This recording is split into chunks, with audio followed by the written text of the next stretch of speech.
Thrissur Kandassankadavu ആശാരിമൂലയിലെ bus കാത്തിരിപ്പ് കേന്ദ്രം ശ്രദ്ധ നേടുകയാണ്.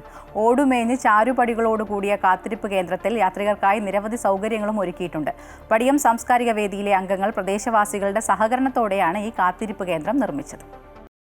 പഴമയും പുതുമയും ഒരേ സമയം കോർത്തിണക്കിയുള്ള ഒരു കാത്തിരിപ്പ് കേന്ദ്രം.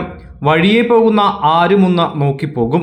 ഒരു വീടിന് സമാനമായി ഓടുമേഞ്ഞ ചാരുപടികളോടുകൂടിയുള്ള കാത്തിരിപ്പ് കേന്ദ്രത്തിൽ യാത്രികർക്കായി നിരവധി സൗകര്യങ്ങളും ഒരുക്കിയിട്ടുണ്ട്.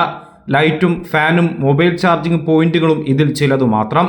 കാത്തിരുന്ന് മുഷിയുന്നവർക്ക് FM റേഡിയോയിൽ ഗാനങ്ങൾ ആസ്വദിക്കാനും ഇവിടെ സൗകര്യമൊരുക്കിയിരിക്കുന്നു. സുരക്ഷ കണക്കിലെടുത്ത കാത്തിരിപ്പ് കേന്ദ്രത്തിന് സമീപമായി 4 CCTV ക്യാമറകളാണ് സ്ഥാപിച്ചിട്ടുള്ളത്. വൈദ്യുതിക്കായി സോളാർ പാനലുകളും ഘടിപ്പിച്ചിരിക്കുന്നു.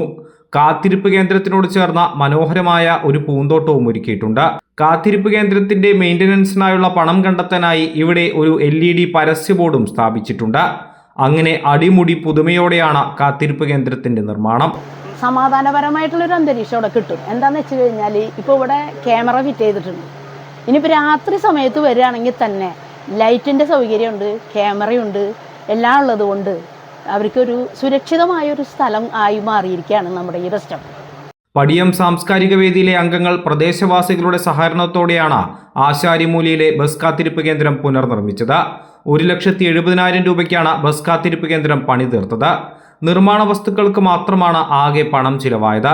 ആരും കൂലി വാങ്ങാതെയാണ് നിർമ്മാണത്തിന് സഹകരിച്ചത്. ഭാവിയിൽ കാത്തിരിപ്പ് കേന്ദ്രത്തിനൊപ്പം ഒരു മിനി വായനശാല കൂടി ഉൾപ്പെടുത്താനുള്ള പദ്ധതിയും നാട്ടുകാർക്കുണ്ട്. അമൃത ന്യൂസ്, തൃശൂർ.